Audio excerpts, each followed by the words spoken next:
folks, it's J. Kyle Mann from The Ringer. And as always, basketball is so freaking good. It's so good, in fact, that The Ringer's NBA Draft Show is finally back just in time for a ramp up to June.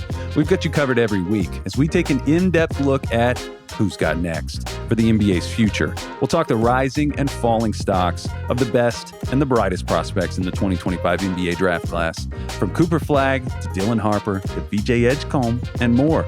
Tap in with me on the Ringer NBA Draft Show every Wednesday and make sure that you follow, subscribe, and hit us with those 5-star ratings.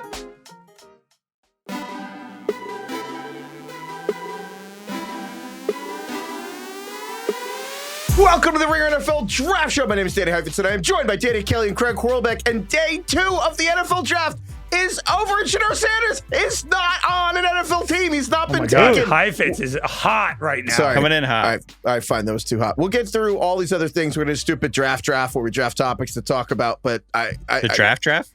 Yeah, we'll do a draft. Nice. Should we even have Shedeur Sanders? He hasn't get drafted, so he shouldn't be drafted in our draft. Yeah, maybe either, we right? just talk about It'd be funny that if first. the media also refused to talk about him, just like teams didn't draft him. Oh, that's good. Should we just ignore him? We should talk about him. We should talk about him on the next pod. Yeah, Day there's 3. nothing. Yeah, and then he won't get drafted then. Undrafted free agent. We'll hit him next week. No, I mean, I don't want to be hyperbolic, so I'm going to just throw something out. Biggest slide in NFL history.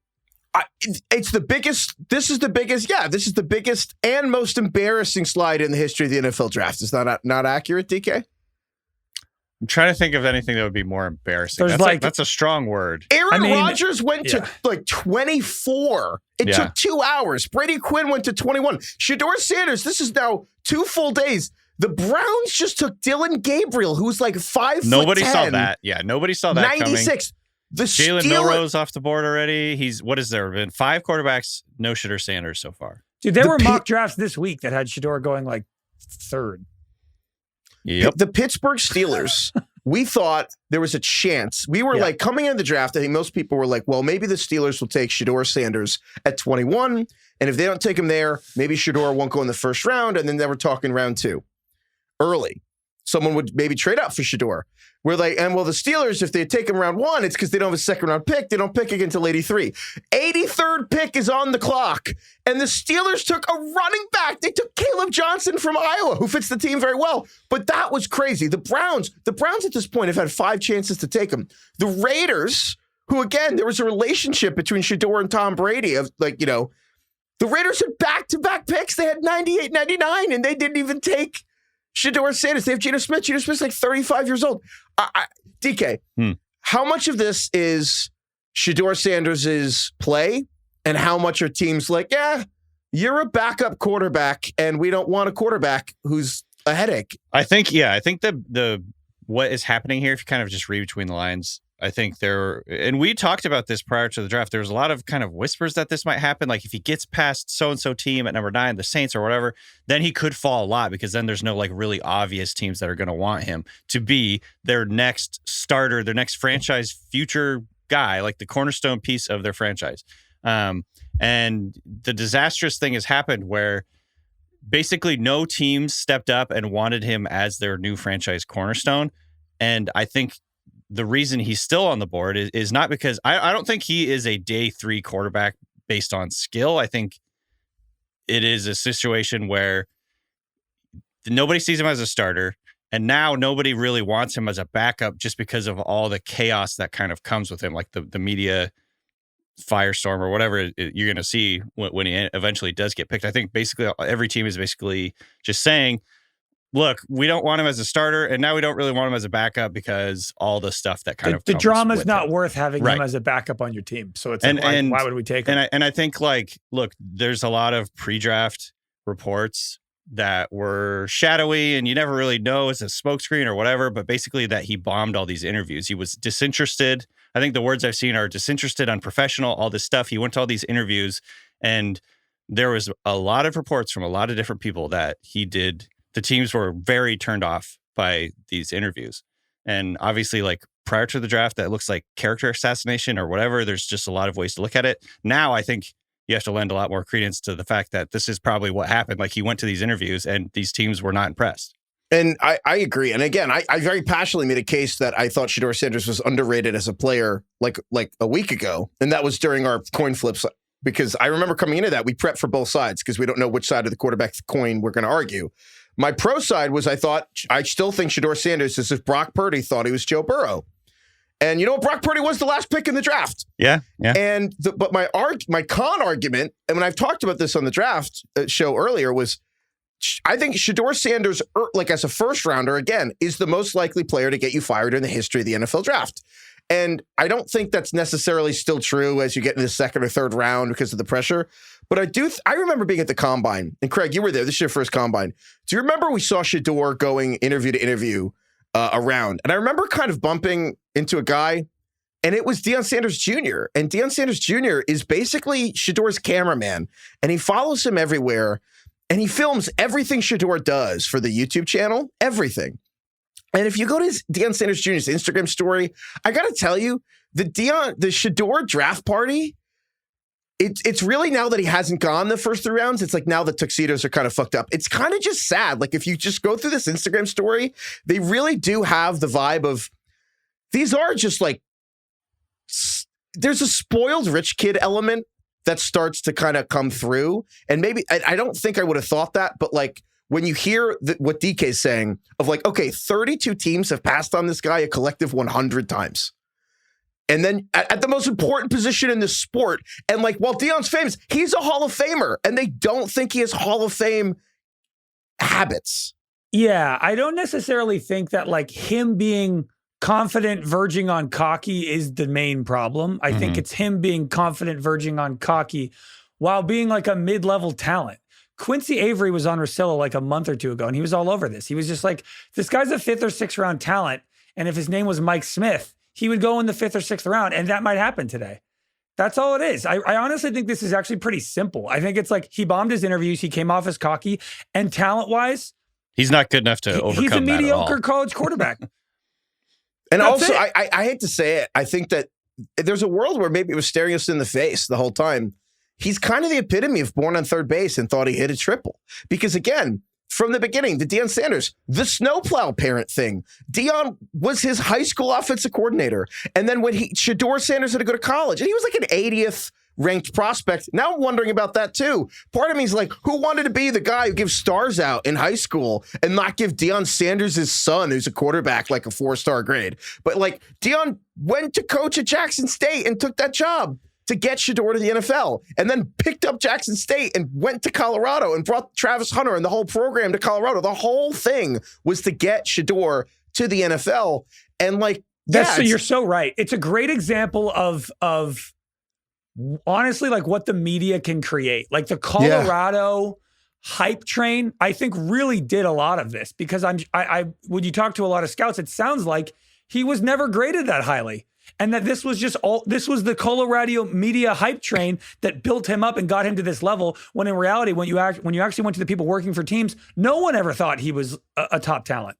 And there is some, and DK, I'm curious too, because I think on one hand, there's an undercurrent of resentment toward the NFL for passing on him over this, and it's like a weird coalition. I mean, Donald Trump posted about this on Truth Social today, for God's sake. Donald Trump's like, what dumb owners? I can't, I won't even get into that. But this honestly is fascinating because it does quickly get into, and look, there are elements of this where you could say, you know, overwhelmingly white league, and like ironically, the players, there's a meritocracy. The coaches, it's like every other job where you kind of hire people you know, and maybe some of these guys aren't all the experts you think. But in reality, this is the most important position in sports. 32 teams have passed on this guy over and over and over at this point. I have to believe that this over and over, we're saying this guy isn't as good as we think. It does kind of become this meta narrative on how much of the draft is smoke versus fire. And then, you know what I mean? It makes me question a lot of what I've been thinking. It's what DK says all the time, right? Isn't it what you say, DK, where you're like, teams will tell you what they think of a player or something? Right. Like coach, it's like, they're just, we are learning what teams think of him. This reminds me so much of the, what was it, 2022 draft, 2021 draft, the one with Kenny Pickett.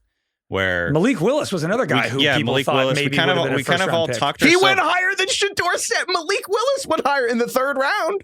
Yeah, I mean, Sam Howell was a 5th rounder, and people were talking about him as a potential 1st rounder. I mean, I think it's just you touched on it, Craig or Heifetz, I can't remember who it was. Basically, the media is very good at I think just talking itself into guys. And look, I'm part of that, obviously. Like, I had him as my 27th best player. I didn't think he was a top tier quarterback. I thought he was like more of a fringe first, second rounder. And turns out the NFL doesn't even view him even remotely like that. I still stand by the idea that he was better. Like, I think it's more the situation is the teams weren't willing to draft this guy to be their starter, and it's too much of a pain in the ass to have him as a backup. Like, I kind of think that's what's going on. And to that point, I actually think there's a world where, if I could even argue against what we were just saying, that it's nothing to do, well, not nothing to do with the Deion, but we do see this before. I remember reading on ESPN years ago that Sam Howell in 2 years would be the number 1 pick in the NFL draft.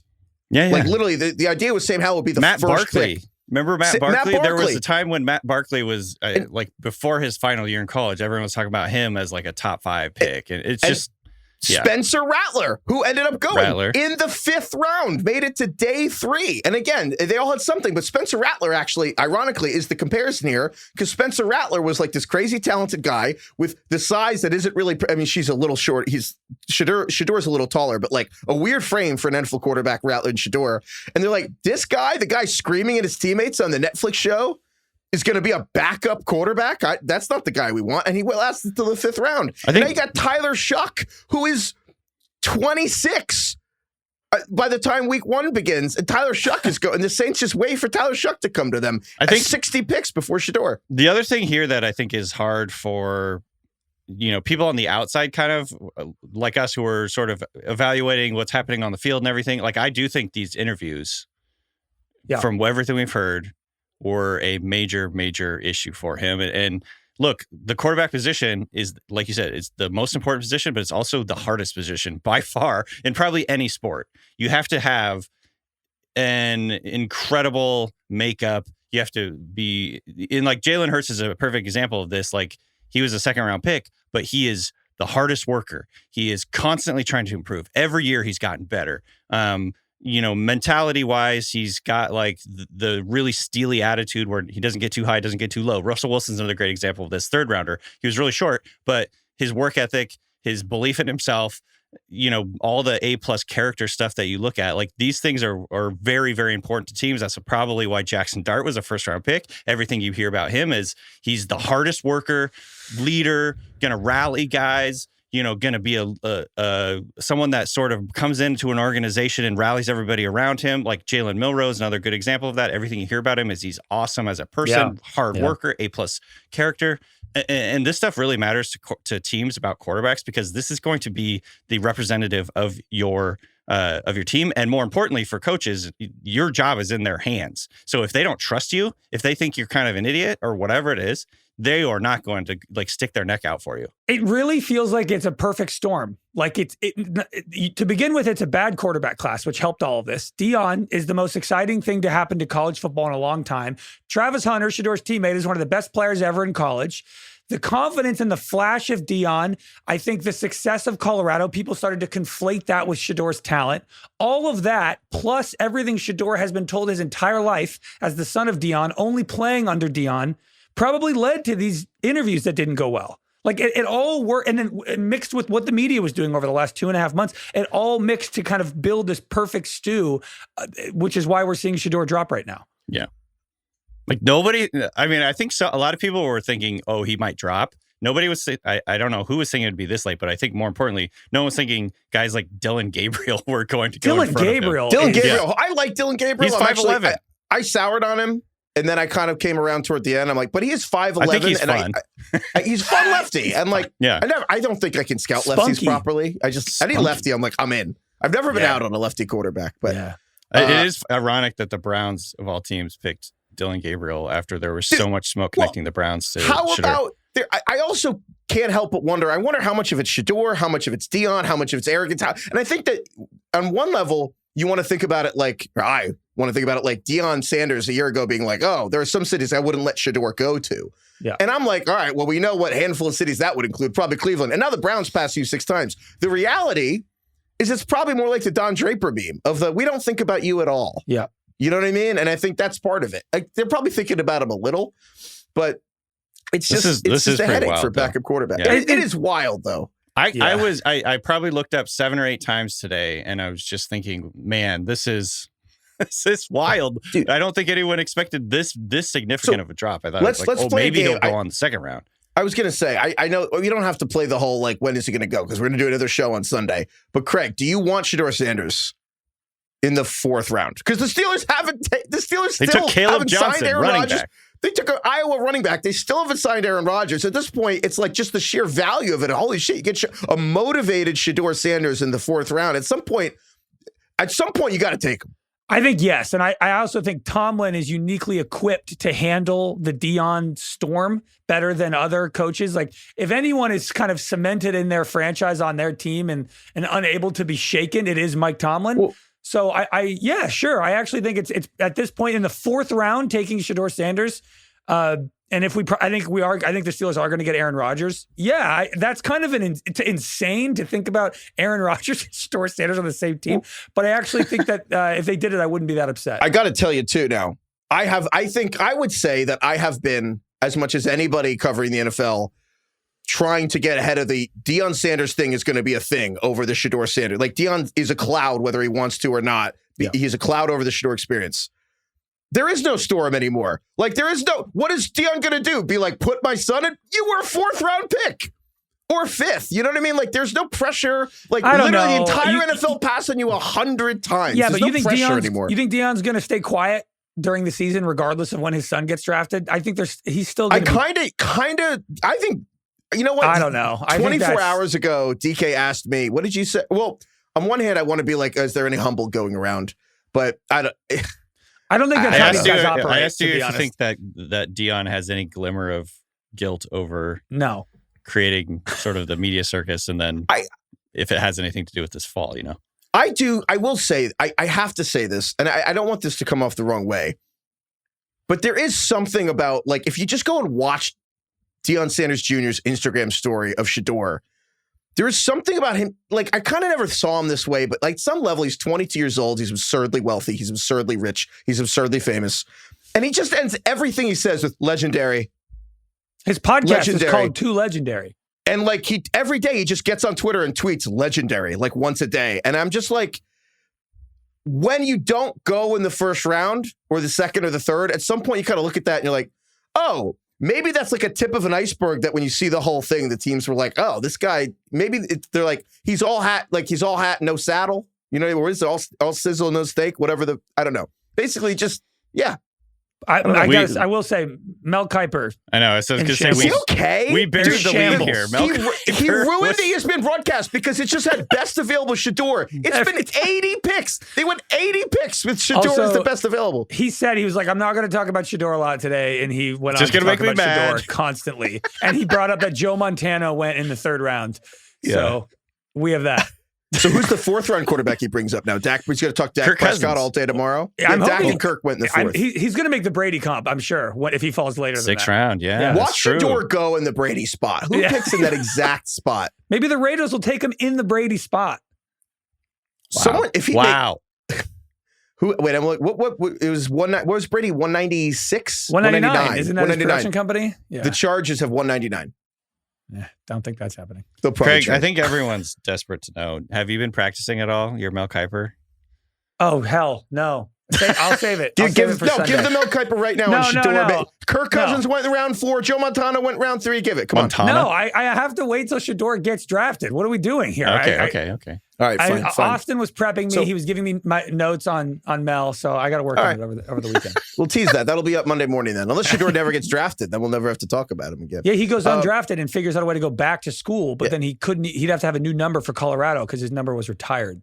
Yeah. So now the tuxedos seem kind of fucked up. A different number. Are they unretired? How does that work? Can I ask you, I know we're just on this forever, but last question. By far the biggest story. I mean, it's easily the most interesting thing that happened. What do you think Travis Hunter is thinking about all this? I was thinking about that earlier, Heifetz. I was like, damn, the Jags sold the whole. They mortgaged their future to trade up for Hunter at number 2, and then his poor teammate. Dude, you know what's funny? Do you remember when we read the terms of the Jaguars trade? They gave the Jaguars gave an extra 6th rounder to the Browns. I didn't even read it because I'm like, at some point you read all the picks, it's kind of like distracting. There's an outside chance that Shedeur Sanders lasts till that fucking 6th-round pick the Browns got from the Jaguars. Like, that's now in range that the pick I didn't even read is a Shedeur. I don't know. Anyway. DK, in your day 3 mock that's coming out tonight, where is Shedeur landing? To be clear, I'm not doing that. You're not? No. Let me think. Okay. This is a good question. Email Mallory about that. Prediction of, I Craig, think stop trying Shedeur's to get me to write more. I think Shedeur is going to go to one of the Shanahan tree guys. I think at some point the arrogance sets in. It's kind of like when McVay got Blake Bortles and he's like, I can fix you. And then John Gruden was like, fuck it, I'll get Nathan Peterman.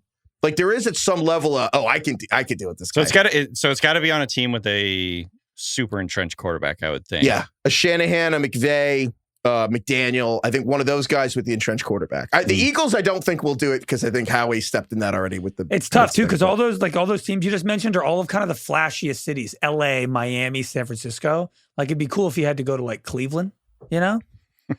But him going to L.A. is him going to L.A. better or worse for him? The city of L.A. Like, does that probably worse? Right? Yeah. He's gonna have an Erewhon smoothie named after him. All right, we can talk about everything else now. I want to do something stupid, which is a draft. And there's a bunch of things that happened today, and I want to just draft what we want to talk about here. So we got basically like a dozen things. DK, age before beauty. Wow. I'll give you the first overall pick.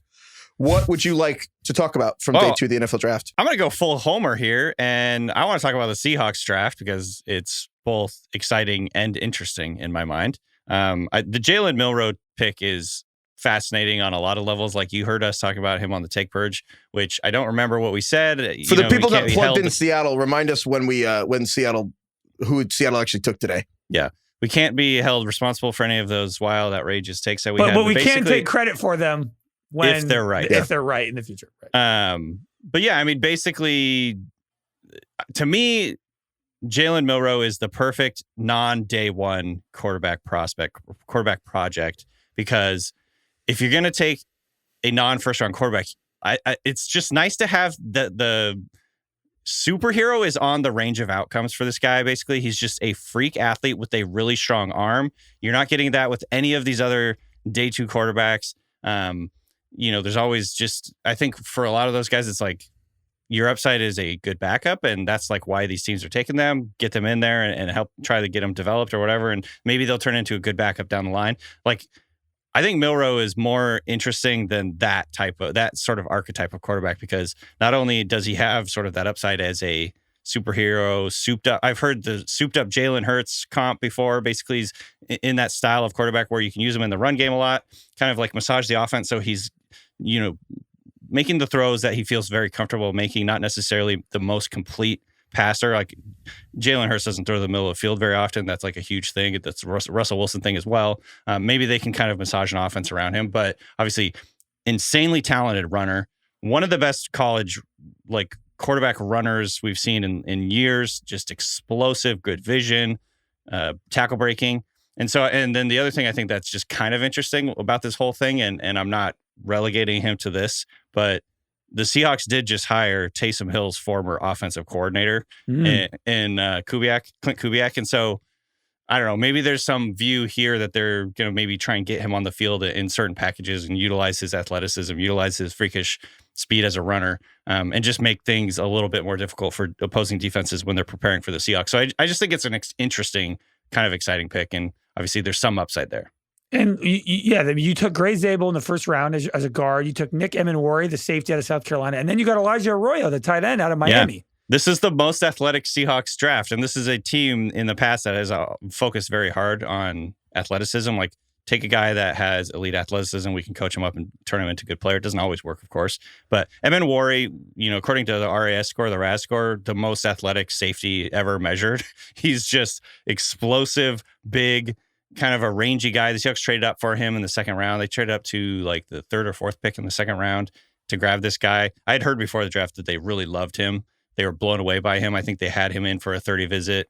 And I'm just really excited to see what Mike McDonald can do with him. Obviously, I don't view him as a Kyle Hamilton caliber player, but obviously people are going to make that connection because McDonald is bringing in that Ravens style offense, like the way that they can utilize him in the back end, flying around. I kind of see him as like a robber type of player where he's lurking in the secondary and jumping routes and kind of doing that kind of thing, flying down the alley.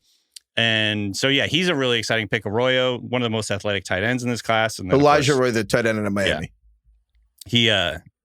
He's like a move tight end, big, can get up the seam and really gain speed if he gets a little bit of a runway. Athletic. So, he is very athletic, yeah.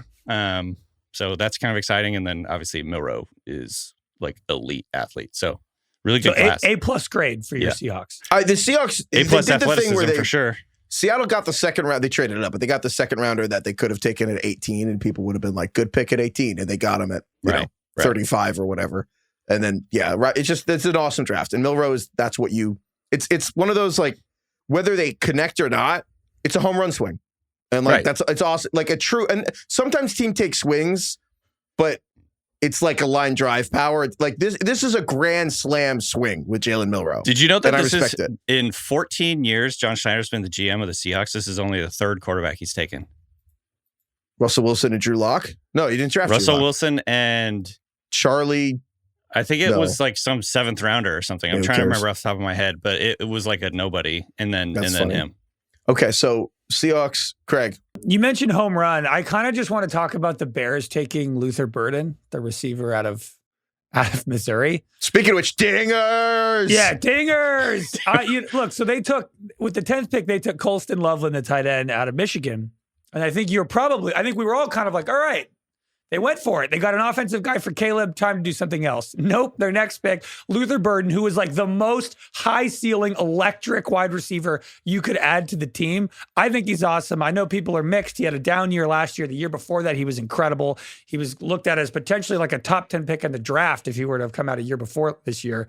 And it's like, and then they got a tackle in the next pick. So Ben Johnson and Ryan Poles are, like we've been saying for the last couple of weeks, Caleb better be good. Because goddamn. Yeah. Luther Burden, do you know who I comped him to in my draft guide? DJ Moore, Bears receiver. Yeah, so I always feel like this happens kind of a lot, actually, in some of these other picks that we saw today happen. Like, what's his name? Jalen Noel went to the Texans. I think I comped him to Christian Kirk, or like I had at some point. Yeah, Jalen Noel, you said Christian Kirk. And they have Christian Kirk on their roster. They picked him too. I think there's just kind of like a lot of these situations where teams. And Jaden Higgins got comped to Nico Collins at some point. Sure, yeah. Who's on the Texans. So teams kind of like have these archetypes that they're looking for. So obviously, Burden, I think, comps, to DJ Moore style of player where you want to get him the ball and let him do his damage after the catch. He's really explosive and he's bigger and more physical than you think. He's not just like a normal, like he's not just a only gadget player. I think he can get vertical as a route runner. And the big question marks for him, I think, coming into this draft are just effort. And there's obviously, why his production was so far down this year compared to the year before. And there's just a lot of question marks there. But I think, again, like you said, Craig, this is a swing for the fences type pick because he could end up being the best receiver in this class. Like if he gets it all together. I think he's going to be a massive success in Chicago. I think he's going to crush. Yeah. I think he's so talented, and it's going to work. And this is going to be an amazing pick. And Burden, I just love that they're getting like playmakers in their offense. Sorry, Heifetz, I didn't mean to interrupt. No, he's more athletic than DJ Moore. That's the thing. Mm-hmm. Like he's 5-star, like electric with the ball. And he's got the small hands like DJ Moore. I think there's a general unhappiness around Luther Burden, like around when he's not getting the football that DJ Moore has. But that's the thing about your Luther Burden just going to walk off the field in the middle of play like DJ Moore. I forget. Was that week 1 or 2? DJ Moore's just like walking off like, fuck this. Like, oh my God. He's like, still scrambling around. He's just like, fuck this. I'm going. Oh my God. Unbelievable. But like, no, Luther Burden has that. But Ryan Poles, the GM of the Bears, also has such a type. Because this is also so Chase Claypool coded of, I'm going to go get this crazy athlete with a high second-round pick that is Mike Tomlin couldn't handle Chase Claypool, which is like, don't take a receiver Mike Tomlin can't handle. Sure. And the Bears are like, I'll do it. So now they're getting Luther Burden. It's so similar. And in a way, I think it's kind of chasing the Chase Claypool high. But no, this is incredible. This is literally what's that X-Men movie where Wolverine keeps saying the best defense is a good offense? That's the Bears right now. So we'll see. Yeah. And again, Bears never had a 4,000-yard passer ever. And now they have Luther Burden. DJ Moore, Rome Odunze, Colston Loveland, and Cole Kmet, plus DeAndre Swift. Keep an eye on Rome Odunze too, because I mean, you got to remember he was playing a big chunk of last year on a knee injury. He injured his knee early on. I can't remember exactly when it was, and so he was like coming back. And obviously, hopefully, in the offseason, they've been connecting Caleb Williams and Rome Odunze. But Rome Odunze was a very, very highly thought of receiver prospect. And so, man, I just cannot freaking wait to watch the Bears offense. I know that last year we were excited about him too, and it totally bombed. But it's the year after. Yeah, and I do have a lot of faith in Johnson. I just, as a play caller, as a play sequencer, as a play designer, getting the most out of his playmakers is exactly what he did in Detroit. I feel like that was sort of his signature is I know how to use these guys and I'm going to get them the ball in the way that they are best that they feel the most comfortable. And so I'm very excited to see how he kind of like mixes this all together. The one I want to talk about is the Saints taking Tyler Shough, the quarterback out of Louisville, which on one hand, I get it because I think Shough is the most pro-style offense. He has the most NFL frame of these guys. I think he's tall. He's tall. He's the tallest of them all. Men love tall guys. Men love tall men. You don't need any personality if you're a tall guy, and men will be friends with you. Women will want you. Like, it's great if you're tall. It really gets you through life. No offense to tall people listening, but there's tall people advantages. Also, if you're tall, never complain to short people about fitting on an airplane. We don't care. But anyway, Tyler Shough is tall. And they love that. But in all seriousness, I think the interviews that Shedeur bombed, I think Tyler Shough was the best interviewing quarterback in a lot of these meetings. The flip side, which I can't get over, Tyler Shough, same high school class as Trevor Lawrence. If you count Venom, which I think is divisive, but if you count Venom, 10 Spider-Man movies came out while Tyler Shough was in college. Literally 2018 to 2025. He was Justin Herbert's backup in his sophomore year in college. It's actually crazy. In college. 3 seasons at Oregon. Backup. 3 seasons at Oregon. 3 seasons at Texas Tech. 1 season at Louisville. He's older than Trevor Lawrence and Brock Purdy. He was teammates with Juwan Johnson. Trump was 2 years into his first term when he went to college. That's so fucking nuts. We should do a time lapse of the world. Like Tyler Shough was just in college, and like everything. I got in the world hired changed. at the Ringer the year that Tyler Shough went to college. You were crashing vans for the impossible Kimmy Schmidt when Tyler Shough was in college. Fuck. Like, it's because it's impossible. Always sticks in my head. Anyway, so Tyler Shough broke his collarbone in 2021. Broke it again in the opener of 2022. Broke his leg in 2023. I actually think this influences his play style. I think the irony, Tyler Shough plays like Derek Carr. I know. This struck me today. Somebody was tweeting about this today, and I was like, oh my God. The guy, so you guys will remember this. Derek Carr, the living embodiment of throwing the ball away on 4th down.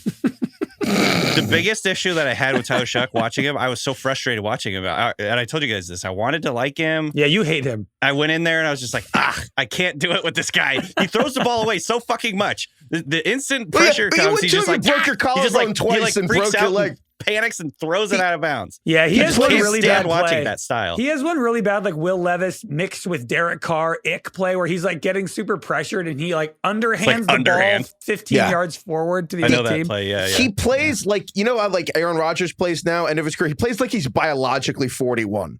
You know what I mean? Like, well, all those injuries, yeah. Well, all the injuries, no, but in all seriousness, I think it's affected his play style, so he doesn't really take hits. And I think that's just like there is a hard ceiling on you if you can't take it. And that's Derek Carr's thing. I mean, Derek Carr has the thing I still never heard from another NFL quarterback, which is Joey Bosa just called Derek Carr soft after a game. He's like, yeah, I know if we hit the guy that he's not going to play that well. And everyone's like, yeah, that's true. So Tyler Shough, we'll see. That's kind of the worry here. The irony is, it is funny that Derek Carr, who has maybe like career-ending or at least season-ending shoulder issues, they are drafting a quarterback who broke his collarbone twice. So anyway, this is so Spencer Rattler is going to play for this team because Tyler Shough, how long is he going to last in the NFL? I was going to say, I watched the tape, I wrote him up, did my report, kind of made my decision on him. I didn't really like him that much. However, he has a great dog. I don't know if you guys saw that dog. The dog is unbelievable. He had this big old golden retriever. I think it was a golden retriever sitting on his lap the whole draft. I believe her name was Murph or Murphy. Murph. That really? Dog was a 10 out of 10 dog. Dog was awesome. And then when he got picked, the dog was like freaking out and jumping up on, I don't know, maybe it was his mom or whatever. It was just it was him, it was Tyler, his girlfriend, and the dog all in one big hug, and it was really cute because the dog kind of jumped in there. The dog's just wagging his tail. Yeah. They had the best vibes of any room. Yeah, and I'm going to give you a compensatory pick. You have back-to-back picks. You could take a serious pick in a moment, but right now, I want you to talk about the worst vibes of any room because you sent me the picture of Quinn Ewers with all the fucking deer antlers behind him of all the exotic things they killed. This is kind of a deep cut, but Ace Ventura 2. I can't remember what the Out of Africa? Escape from was. Africa? What is it No, called? that's not what it was. Something with Africa, right? Yeah, we got to look that up. Craig, Google that while I'm talking. Anyway, in Ace Ventura 2. It's called When Ace Ventura When Nature Calls. There's a scene where he goes into this hunter's like house and there's just a whole bunch of like, you know, whatever taxidermy animals. Oh, yeah. He's like, he goes, wow, what a lovely room of death. And I was just like, Quinn Ewers, what a lovely room of death you that's have a real here. Texas like hunting lodge living room. I've been in some of those hunting lodges that have like, hey, let's say we went to this reserve and we just we killed all these like, yeah, there's exotic. There's some crazy animals floating around in Texas ranches. It wasn't just like a few hanging on the wall. It was the whole, every inch of those walls dozen. and parts of the ceilings are just covered in, you know, animals. Also, what do you call them? What do you call them? Not busts. What are they? Busts? Well, they're not a bust. The What taxidermy, I don't know. Yeah, what are those fucking called? This is where like the real animals. coastal bias of this I know, of the show comes I out. don't do this. By the way, I think I'm the first person ever to confuse Ace Ventura 2 with Sidney Pollack's Out of Africa. I know, I was gonna say that's a sentence scoregami right there. That's never been done. I actually visited the house from that movie in Africa. No big deal. I was learning about all these ranches in Texas where they kind of have these like crazy elaborate hunting. One day we got to talk about the King Ranch. We can talk about this in the off season, but there's this thing called the King Ranch, which is like one of the 3 largest plots of land in America. Okay. What's It is interesting? 825,000 acres. And I was learning about all the animals that are on here. And that's kind of what's on the wall is like these like crazy deer from other continents that are brought in and like exist in small It's kind of like how Pablo Escobar brought hippos over and they're just like in a river in Colombia and they can't get rid of them. We have stuff like that here. And I was learning about it. DK, Anyway. are they called shoulder mounts? Mounts, I think, is what the word I was looking for. Okay. Yeah. Anyway, so Tyler Shough to the Saints. I think he's going to play. Just fucking. This is another deep cut, but do you remember the movie Garden State when he's like in the doctor's office and the doctor has like a million things on his wall and then it just pans up and there's one on the ceiling too because he ran out of room? I'm like, that's like fucking Quinn Ewers. Like, he's going to get drafted and one's going to fall and impale him. All right. Classic. DK, you could pick another real exciting thing now. Let's talk about the Pats. I thought the Pats had a pretty good draft, pretty exciting draft. Obviously, they took Will Campbell in the first round at overall number 4. Their new left tackle, probably, if not longtime starter at guard. In the second round, they grabbed one of my favorite players, TreVeyon Henderson, at 38. Love that for them. Explosive playmaker, can protect in pass pro, can be big in the passing game. He's the best weapon on that offense now, TreVeyon Henderson for the New England Patriots. Yeah, and this is huge news for Drake Maye, who got the absolute shit kicked out of him last year. All the time. He can play left tackle if Will Campbell can't make it. Basically getting Will Campbell, one of the best blocking offensive linemen in the draft, and TreVeyon Henderson, one of the best, if not the best blocking running back in this class. I just love that together. I think that makes a very strong statement with what they're doing in here and like putting guys around Drake Maye to help him. That's the most important thing they can absolutely do. And then they took Kyle Williams in the 3rd round, who I think he kind of came on late for a lot of people. In terms wide receiver. The receiver from Wazoo. But he's a really good separator, really fast, can get down the field. I know what everyone's thinking. The Pats have never had a successful wide receiver draft pick, or at least not in recent memory. And that was obviously not helped at all by Jalen Polk being maybe the worst receiver I've ever seen in my life last year. Kyle Williams is going to break the stretch, though. Dude, Kyle Williams, I think, is the most well-respected, like, deep-cut receiver. Like, he's like the indie band everyone loved in his class, Kyle Williams. He really is, yeah. And the idea that he's going to... Can I give you a stupid take that's wrong, but I believe? Yes. This draft, to me, reeks of Mike... Because, like, the Patriots have this weird thing where Elliott Wolf is their quote-unquote GM or whatever, but the people really running this team are Mike Vrabel and Mike Vrabel's personnel guys. This draft to me reeks of the Vrabel, I was a defender and I know what offensive players I hate to play against.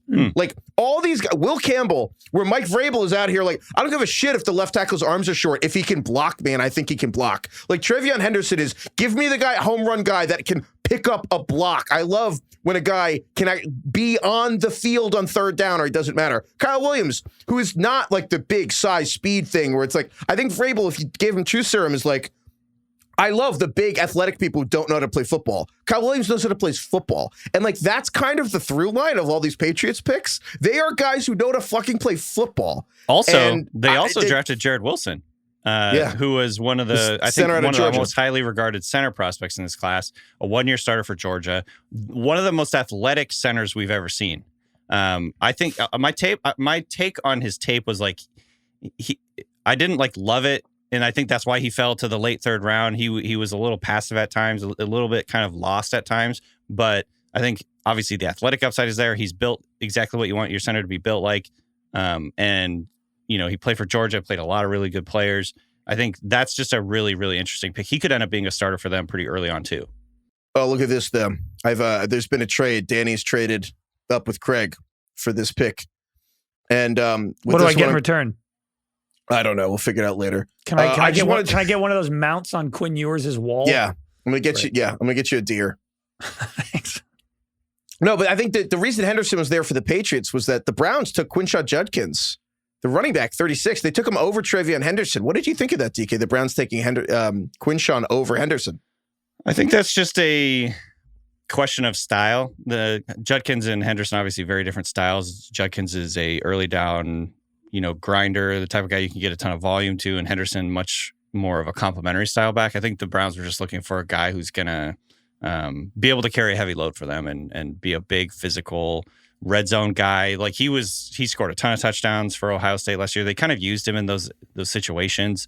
I think he's just they saw him as an identity type of back, and Henderson is not that. He's much more of a, pass game, pass pro.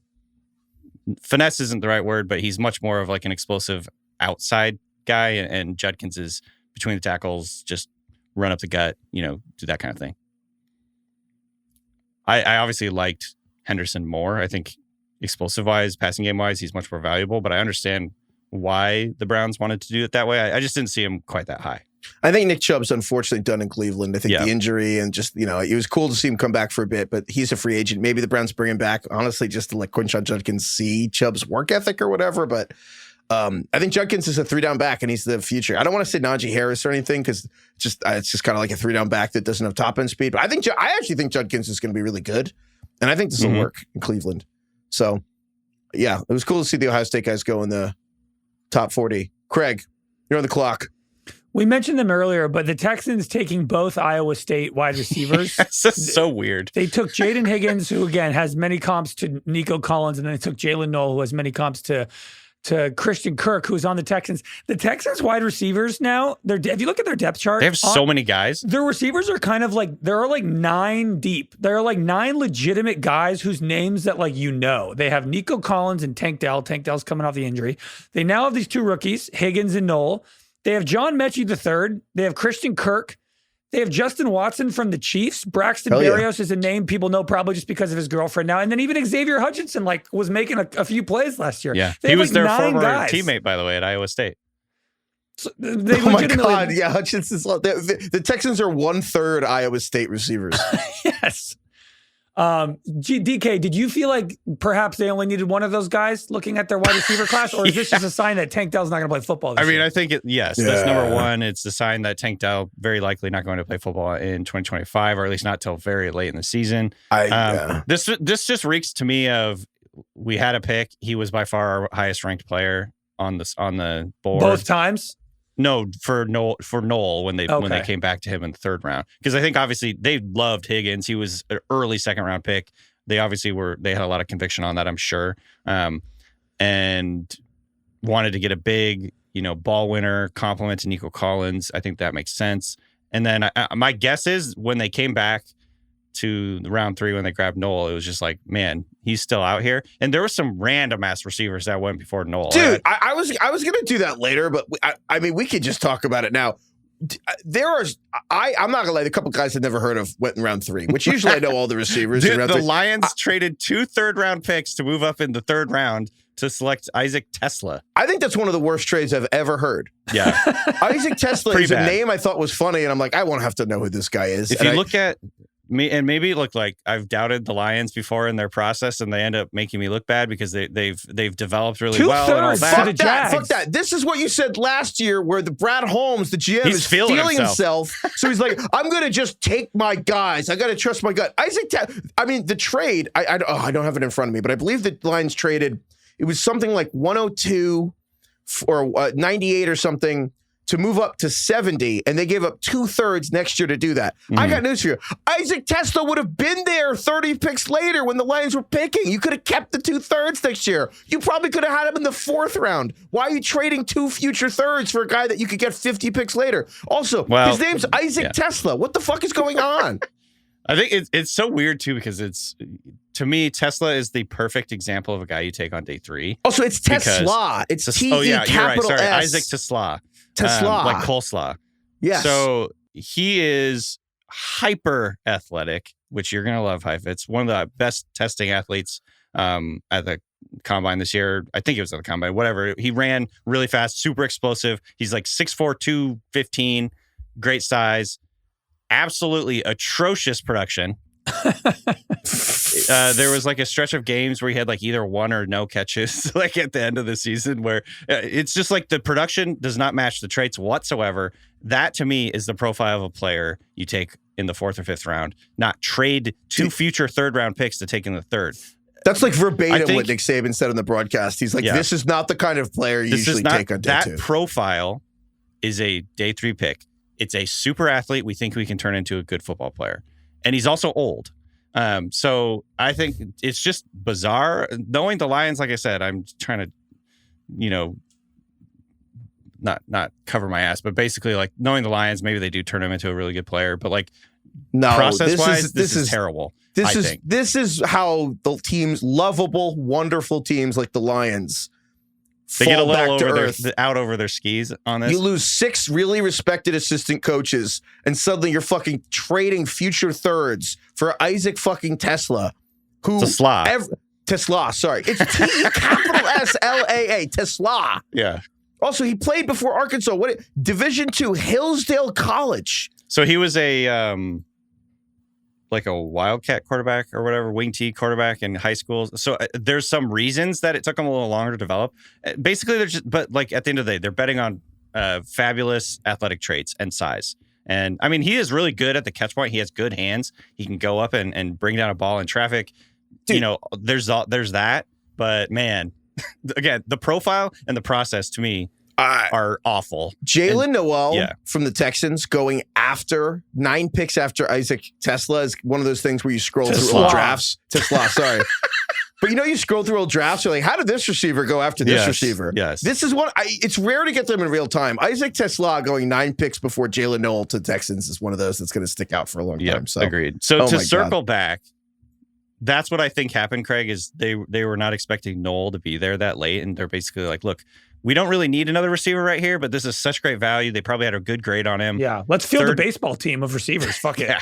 And also, it's like, Mechie hasn't really panned out like the way they wanted him to, and he went through a lot of stuff. He had cancer, he had leukemia, I believe, and came back, and he's, I think, still getting his legs under him from that. Maybe that's not a real thing, or maybe that's not something that's going to work out for them. Christian Kirk is no guarantee. He's in the last year of his contract. They trade for a 7th round pick for him or something. Kirk is in the last year of his deal. So the Noel pick is basically like, look, this is our slot receiver of the future once like 2026 and beyond. And it's just great value for them. It's a bummer. In my opinion, it's kind of a bummer to see him land there just because we're probably gonna have to wait to see him play. But I really like Noel. I think he's a really exciting player, and obviously pairing him with CJ Stroud long term is exciting. Okay. I don't remember who's up in this fake draft I made up. I think it's Craig. I think it's probably. DK. I just did Houston. DK just picked that. You picked that. Let's pick Houston. Something very similar and stick with teams taking an inordinate amount of skill players over and over and over. And we're talking about the Packers, who after drafting Matthew Golden on day 1, came back and drafted Se'Veon Williams on day 2. Let's pull up this depth chart now in Green Bay. Oh my God. Seriously, so many guys. Yeah, Romeo Doubs, Matthew Golden, Jaden Reed, Dontavian Wicks, Christian Watson, Se'Veon Williams, McCole Hardman. Then you add in like multiple tight ends. Yeah, 2 tight ends. Luke Musgrave, right? Day 2 last year. Yeah, Luke Musgrave and Tucker Kraft. It's just That's great. crazy. Matt LaFleur just has 7 guys that would be a 2 or 3 at other teams. It's incredible. I really like TreVeyon Williams, but he is 100% a developmental super freak athlete guy that they used as like a wildcat runner. Is he that, or here's my Cordero question: Patterson kind of guy? Is he a Cordero Patterson, or is he being comped to Cordero Patterson because of the kick returning? When I first saw it's because of the running back stuff. Well, that's my thing. You know who else kind of had running back history? The 49ers, not Debo, Brandon Ayuk. And when I saw that the Packers took him, I kind of thought Savion Williams is almost like a Debo Ayuk hybrid for Green Bay. I know that Jaden Reed's kind of like a mini Debo. Jaden Reed is similar to Savion Williams. Savion Williams is like 6'3", though. I know. So I kind of think that, like, 6'4". I kind of wonder if Savion's actually almost Ayuk. I know Ayuk became a better route runner, but like Ayuk wasn't necessarily some polished guy coming out of the draft. You know what I mean? Like, it took some time. There's upside there for sure. I mean, I had him in my top 100, Savion Williams, and I think he's a really fascinating player. Kai can jump in here if he wants to talk about him, but he's very explosive, electric with the ball in his hands, doesn't really know how to run routes. Hands are atrocious. However, that's a brutal combo. Hands are atrocious. However, he was incredible in contested catch situations. He just dropped the easy ones. It was very bizarre. It was like he would go up and moss a guy, come down in traffic, and land on his back and still catch the ball. He had all these incredible catches. It kind of actually makes sense. It's like playing baseball. Sometimes it's easier to catch a fly ball on the run than it is to just stand under it for 10 it's like seconds. You're like 100%. thinking about it. Well, there was a lot of times where he tried to start running before he caught it, and that was sort of a big problem for him. This is like our best take on the draft, which is the 40-yard dash should have people chasing you. Because how are you supposed to get the adrenaline? Like, you should have someone got a cougar in the back seat. Exactly. You got a kilo Colombian Bam Bam, Ricky. That's what they should do. Get a cougar behind every player. There's a fucking cougar in the car. Get one of them hippos from Pablo Escobar. Have them run after you. Right. Hippos can run like 30 miles an hour. Hippos are fast as shit. Hippos kill the most people on the continent. Did you know? I think I heard this, and I don't know if I fact check it, so don't quote me on this, but I believe hippos can't swim. They just run along the bottom of the lake. Yes, that's correct. What the fuck? They're little cows. They're crazy aggressive swimmers. Oh, man. I mean, walkers. They're aggressive walkers. Pound really. for pound, the best athletes in the creature world. Dude, yeah. Honestly, if you were going to have a team, hippos would be offensive line? Yeah, because they're pack animals. Oh, yeah, and they protect. Hippos, crazy offensive line skills. We should, a really good like May, June episode for us is if you scout like animals. Yeah. I actually think about it a lot when I'm like throwing the ball for really my dog funny. Or whatever. I'm like, dude, he would have an insane 3-cone. DK does a draft episode on animals. Acceleration is fucking insane. Holy shit. That's really funny. We maybe should do that. We should do that. I think the 2 episodes we should do again. I heard a lot of feedback the last couple weeks that people loved the episode where we did the history of why every NBA team was called their team. Every team name. The dumbest. We did it during the NBA Finals. We were like, so what's up with what is it? I can't even remember a single thing. Wasn't there something funny about the Magic? I remember. What was the Magic one? Wasn't that one funny? That was just Disney World. But wasn't it like someone's daughter went to Disney World and liked it, and that's why? Oh yeah, it was the CEO's daughter went to. Yeah, it was something like that. The other one there, Knickerbocker, that was like a guy, but it was a fake guy written by some author. Oh right, it was like a satirical character. Yeah. And then there's just the Nets. They threw a part of the court. They just wanted to rhyme with the Jets. Yeah, imagine the Detroit goalposts. Yeah, the Minnesota grass. Man, well, that's a good call. So Craig. we'll do that again for hockey. I think we got to do a hockey episode, and we'll do it at an animal draft. Let's do that hockey. All right. So Packers, that's cool. I mean, it's also so funny. Aaron Rodgers must be so pissed. Oh my god, I love that. I want to do. I'm on the clock here. I got to tell you, I think the Cowboys crushed this draft. I think as much as we joke about sticking Jerry in the vault, I think they did it. I think him just spilling their board last year with Jonathan Brooks, I think he's back in the vault because Will McClay is actually the guy who runs their drafts, is incredible. The Cowboys, they got Tyler Booker, which I'm not going to lie, Tyler Booker to the Cowboys, the guard at Alabama, is a classic. Everyone's like, that's a reach. I'm like, Tyler Booker's going to start for 10 years for that fucking team, and he's going to make 5 All-Pro teams, and everyone's going to feel really stupid for saying that was a reach. This is the nature of the draft, Yeah, I'm very, like, maybe it's just, I think everyone has a much better finger on the pulse for your divisional rivals. I was horrified the moment the Cowboys took Tyler Booker. I can't believe people called that a reach. And then they come back in round 2. They get Donovan Ezeraku, the pass rusher at Boston College, that I think a lot of people thought might go in the end of the first round. I had him ranked in the first round. And Ezeraku and Parsons, they kind of fit together, man. Like Ezeraku and Nealon from last year. They have Marshawn Nealon. So they have Parsons, who's like this obviously incredible athlete. But Ezeraku's like this well-rounded guy where I don't want him on Dallas. And then they went in third round. They got Siobhan Revel. I might be saying his name wrong, but I think it's Siobhan Revel. I want to say his name's Savon Revel. Oh, yeah, sorry, it's Savon. Yes, I always know I can't get it right, but I get it backward how I can't get it right. Yeah, it's Savon Revel, who's the cornerback from East Carolina, who has an ACL injury, right? And if he was healthy, he would be like easily a first-round pick. I think he'd be one of the 3 I don't know about top easily, but he was kind of trending in that Round. direction. Yeah, he was trending towards, I think a lot of people were saying, oh, he's going to be a first-rounder, and then he missed the rest of the season with a torn ACL. And there's questions with the ACL recovery, obviously, because he's going in the 3rd round. And the Cowboys, I mean, they're just collecting injured defensive players because, you have Trevon Diggs has a knee injury. You have DeMarvin Overshown, who's this awesome inside linebacker they have who's hurt. But, dude, it doesn't have to be this year. If Revel sits out the whole year and comes back, this is everything Dallas needed. Like another guard, a pass rusher, bringing back Odigizua at defensive tackle. And I'm kind of pissed. I hate this. Dallas is doing a great job. I'm very upset. I mean, yeah, I like all their picks. I think 3 future starters for the team. I really like Ezeraku. Not the tallest guy, but really long arms, smart pass rusher, uses his hands really well. So he's going to factor in on that, pass rush rotation really well. And then Revel has just really high upside. So I don't know if it's like there's no home. It's like 3 doubles here, but I like all those picks. Yeah, everything's on base. Niners kind of did that too in a different way. But yeah, okay. DK, your pick. Let's see here. We want to talk about the Broncos real quick. I thought this is sort of I don't know if it's an important storyline, but from a fantasy point of view, it's kind of interesting. I didn't think as many running backs as expected came off the board in the first 2 days. And maybe that's because it's such a deep class. Teams are like, I'm just going to take a running back on day 3 and get the better value there. But I thought there would be like 10 running backs on the first 2 days. And I think it ended up being 6. But RJ Harvey, the guy that we've talked about in the past and we were excited about, ended up going to them in the 2nd round.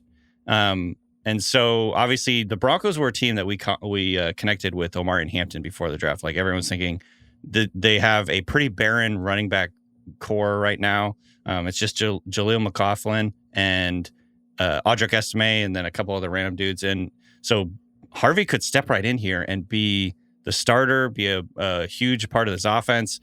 He's really, really twitchy, make guys miss in a phone booth, explosive cuts, incredible production.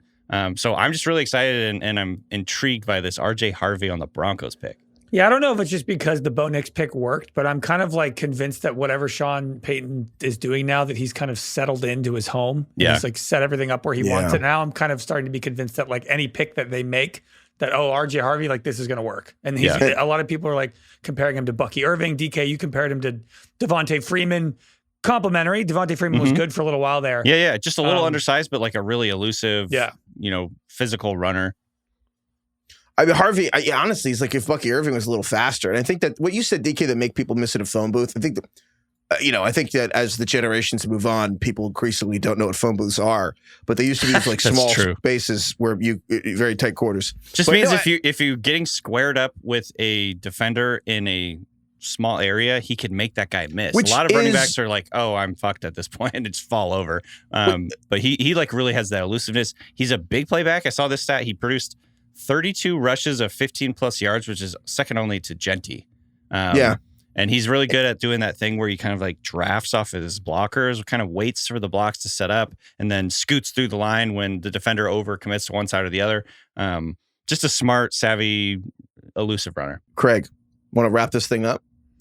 Yeah, to continue the Raiders vibe train that just keeps on moving, they take the receiver Jack Besh. Go Frogs. Go for, right. Kai, hop in if you want. But I like how Kai didn't hop in. Kai He's didn't like, I don't come have in. anything. Yeah, Kai's like, I have nothing to say. Kai hates all these guys. No, he texted us, go Frogs, which is kind of the least. Oh, he texted it again.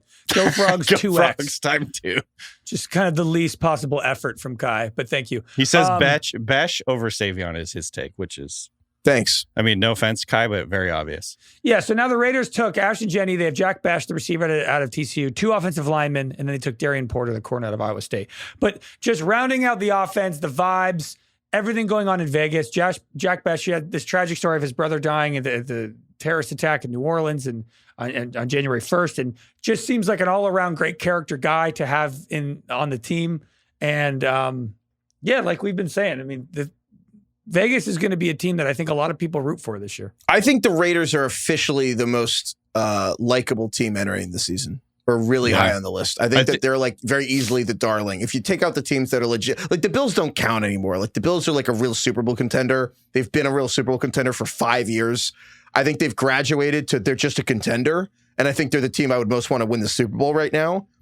But the Raiders are like the underdog. I think the Raiders are clearly the underdog of the NFL. Having Ashton Jenney, having Pete Carroll coming back. I think now Pete Carroll reminds anyone, like he's like either you or your dad or your grandfather or whatever. Pete Carroll is like a lovable guy. Chip Kelly, I don't know if he's likable, but everyone else is awesome. Geno Smith, like, and then the Jack Besh thing is just like, Jack Besh being the cherry on top of all this. The Raiders are the absolute darling of the 2025 DK, season. what is your comp for Jack Besh? Let's see here. Oh, there's Wes Welker, there's Julian Edelman, there's Eric Decker. I'm pretty sure I There's, did comp him to a white guy. Hold on. You did Yeah, comp him to Eric there's- Decker. Who's Alex Earl's boyfriend? I would say Braxton Craig, Berrios, my Cooper my initial comp for him was Josh Palmer. Sort of a big physical possession receiver, a guy who can get you first downs. The reason I switched it to Decker underrated, can kind of do it all. I switched it to Decker because if my memory is serving correctly, he played in the slot a lot when he was with the Jets, especially. Scrappy, grit. Got him in the He's slot. like a big power slot. Jim Rat. Yeah, Jim Rat. coach's son.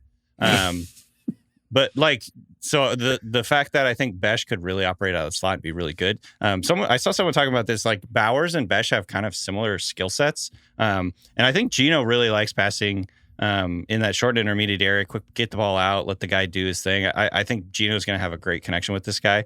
But like big picture, and I really like Besh. I think this is a great pick. The big picture is, and I mentioned this on our show after round 1, but the round 2 picks and round 3 picks for them has really kind of like hit this home for me, is like Pete Carroll and Spytek and Brady and everybody else that's involved in the decision making is like they are laying the foundation for the future of this team by getting these really gritty guys that are, willing to go the extra mile, strain, all the words that Pete Carroll loves to use. Why do you say strain? Strain is a word that they use all the time. It's like if you're willing to strain and work extra hard to get that one little extra 1% out of every workout, of every like thing you do, they use the word strain a lot. And so I don't know. I got like indoctrinated by Pete Carroll over 14 years of listening to him talk. But Darian Porter, a great example of this, like a former receiver, super elite athlete, but he was a former receiver, had to switch positions. There was kind of a long learning curve to that. He played special very Richard teams, Sherman-y. outstanding special teams player. I was reading this in The Beast from Dane Brugler, and Dane Brugler does amazing background on all these guys. I believe I just remember reading that he was like one of their favorite players in that program. Like he worked really hard, but I'm just like seeing a lot of through lines with, high character, foundational type guys that are going to set the culture of this new team, and like the synergy that they'll help create is going to make them a better team than their talent really has right now on paper. Hearing you talk about all of that, it is now I'm no longer surprised that they didn't take Shedeur. It just feels like something that is not the right fit for what they're trying to do. It's not. There's a toughness, and also they traded back, which I think is good because I think sometimes they picked up a bunch of extra picks too. When you have 11 Tom Brady picks in this draft now. When you have Tom Brady or Chip Kelly, or like, and I say Chip Kelly because I think there's a tremendous advantage to having a guy who's been in college for like 15 years. Sheil Kapadia made fun of me here, our Ringer colleague, because he's like, look at the last time Chip Kelly tried to like get guys he recruited. But there is an advantage to having like a better idea of the draft class when it's like Jim Harbaugh, Pete Carroll back in Seattle. Like when you've been recruiting these guys since high school and you've been in the living room, it's like you're so far ahead of everyone. And sometimes you could be like, oh, I want to go move up and go get that guy. The humility to move back and be like, we know this class inside out. Whatever we get, guys, we're going to have the opportunity to recruit. Or sorry, to like add guys. So the Raiders moving back multiple times. And they took 2 offensive tackles back-to-back, 98, 99. They got Caleb Rogers out of Texas Tech, Charles Grant, William and Mary. I don't know if they're going to be good, but I like the volume throwing darts that just, hey, we need offensive line. Yeah. Just go get, I think that's the kind of thing where it starts to make up for having Genty at running back in the first round. It's like, all right, we took 2 tackles back-to-back. I love that. So really fun. Raiders being good again would be great for the NFL. They're like up there with the Bears of like, the league is better when the Raiders are good. It's been so long you could barely remember. They're just an iconic franchise, yeah. Yeah. So, all right. I think that's most of it for day 2 to me. I will throw a couple compensatory picks in the end here of just other things I want to talk about. Undrafted free agent thing, last topic here. So there was a commercial during the draft for the Hulu show for Chad Powers. Oh, yeah, with Glenn Powell. I think, so just for people who don't know, Chad Powers was like a made up, it was a bit, I think, by Red Bull where they dressed up Eli Manning. I don't know who did it first, Eli Manning or Jared Goff. And they dressed him up and they sent him to like a walk-on practice. They sent Eli to a walk-on practice at some college. And they dressed him up and he's Eli Manning. Yep. And it was like a whole bit. And they were like, reveal he's Eli at the end. And it was so successful they did it as Jared Goff, was then Chad Powers.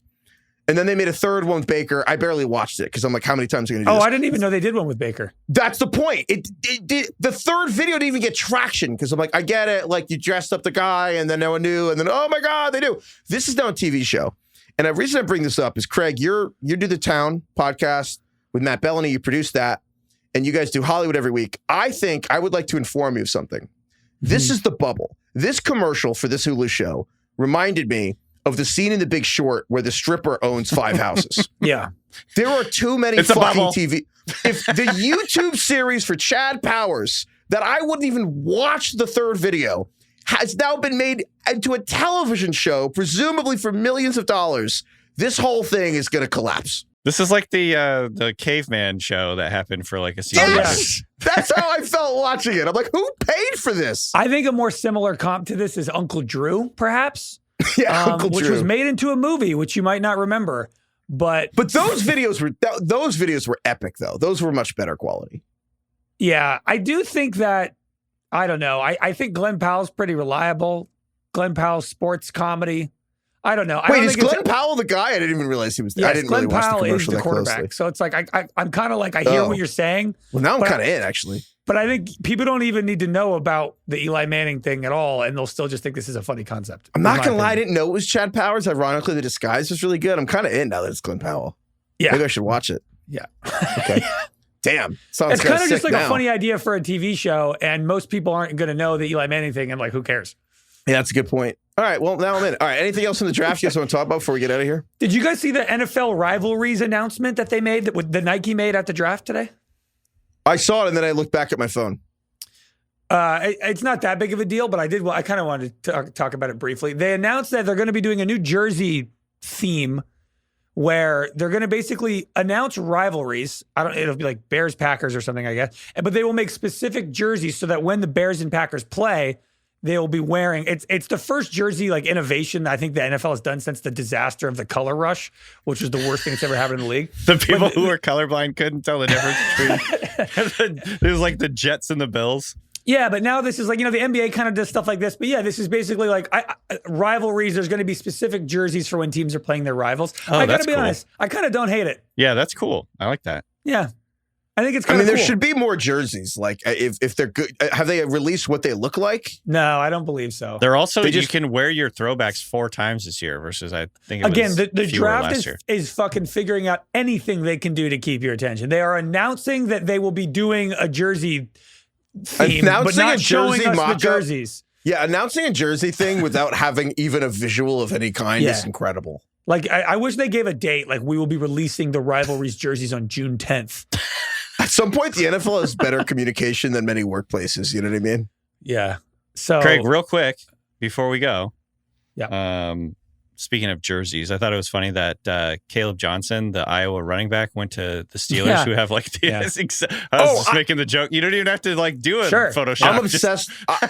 I have a mental log of players who've never had to change color schemes. Higgins going from Clemson to the Bengals. I love when players just have like a theme color thing all through. Yeah, and I've kind of been against Caleb Johnson for the last 2 months. Go watch some highlights. I've watched him. He just, to me, he's the bad version of Derrick Henry, and maybe he'll end up being the good version. I saw Nate's calling him "Honey, I Shrunk the Derrick Henry." He's mini Derrick Henry. So he's Derrick Henry before we liked Derrick Henry in an Arthur Smith offense. There might be something there. You're totally, and Jalen Warren. It's literally like the Dion Lewis and Derrick Henry. Just the younger, smaller versions of them. The other one thing I wanted to add before we go is I think the Jets are having a good draft. I know that we make fun of the Jets a lot, but honey, I think the Jets are having a good draft. Armand Bamboo, Mason Taylor. That's a perfect run out for them to get the right tackle at 7. Yeah, and then get the third best tight end in the second round. I don't think you could have played it better. The Jets didn't have a tight end under contract after this season, and they get Mason Taylor. And also Azariah Thomas, who had a great video when he got drafted. I think it was his mom sitting next to him or a family member, and she was just let out like a 2-minute long scream. It was amazing. So I don't know, but I really like that draft for the Jets. They're just taking good players. We almost forgot the most important thing that happened the whole night, which was Quinshon Judkins. The Browns called him to draft him, and he wasn't there. And his mom answered the FaceTime, and they were laughing. And then ESPN implied that he was taking a shit. And then he said, no, I was getting lemonade, which I get because on one hand, like that's what the kids call these days. Because he came back pretty quickly. But also, I would also get ahead of that if people thought I was taking a shit when I got the call. So he just said he was peeing? He said he was getting a drink from the kitchen. No, he wasn't admitting for. He said I was in the kitchen. Don't you think? I mean, take the phone with you. Or like, that's what I was thinking. Like, you're 21 years old. You don't have your phone on you that night? What are you doing? Giving your phone to somebody to go get lemonade. He left it on the couch. You're waiting for the most important call of your life. What 21-year-old leaves their phone on a day you're actually expecting a call? Also, like, you could get drafted at any moment. Maybe somebody could bring you lemonade today. You know? No, but I love that about him. He's like, I'm not letting anyone else do the work for me. I'm doing it. There's 20 people jammed in your living room. One of them can't get you a glass of lemonade. That's a great point. That's a good point. You could have just asked. Maybe. So do you think because I will say, I actually. He probably had nervous poops. Who wouldn't? Well, have you heard the McCourty story of Devin McCourty? So the and he obviously is twins, Jason McCourty, Devin McCourty.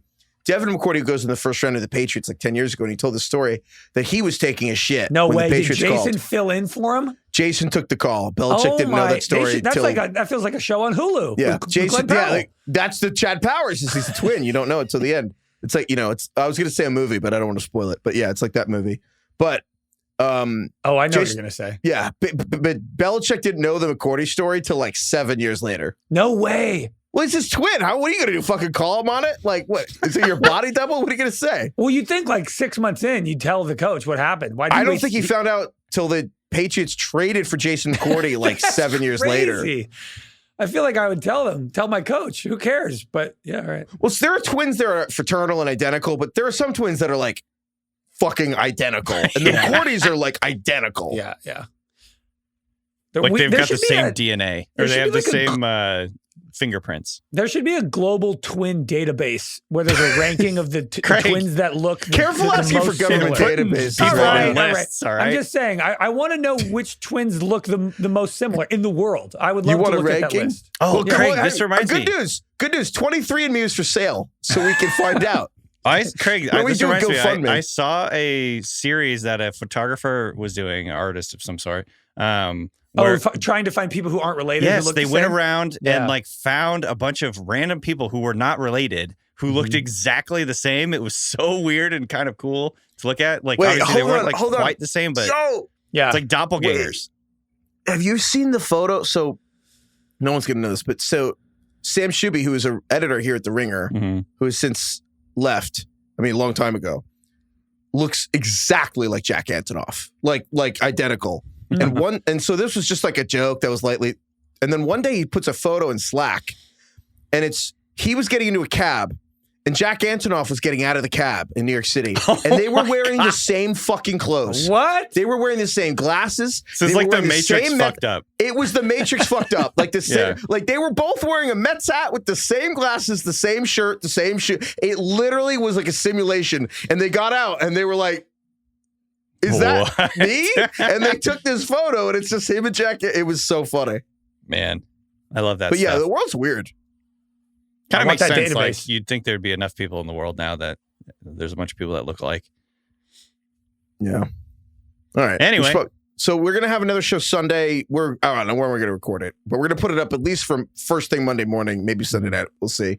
And then we're going to have more shows after. We're going to more. I didn't. Yeah, think- we will It's be not having over. shows Yeah, next we will week and the week continue after. making them. And then after that, we'll have more shows. Yeah. We're not leaving. And then every week there will be shows. And then Yep. eventually, So that's- tonight I will eat dinner, and then tomorrow breakfast, followed by another dinner, followed by breakfast the next day. No lunch? yeah, that was weird. Yeah, I guess that is weird. Thank you, DK. Thank you, Sometimes Craig. I only do 2 meals. Yeah, that's fair. I will I try say. to do that I kind of sometimes. do like a brunch, but I just eat lunch food and then I have dinner. Yeah. Mhm. I like waiting on breakfast long enough that you can kind of have a huge one and then just wait till dinner and have to, Right. which is the opposite of how you're supposed to eat, but it's fun. There's varying Having 2 giant opinions on that. meals. Yeah. Anyway, thank you, DK. Thank you, Craig. Thank you, Kai. Thank you, Carlos. Thank you, Austin. Thank you, everyone, for listening to the draft. Thank you. I was going to say Shedeur, but he didn't really do anything. No, but Not he. yet. Just- What did he tweet? He tweeted something today. I forget. He's still locked in. Thank you, God, for everything. I think it was something like that. Yeah. Thank you, Lord. Lauren.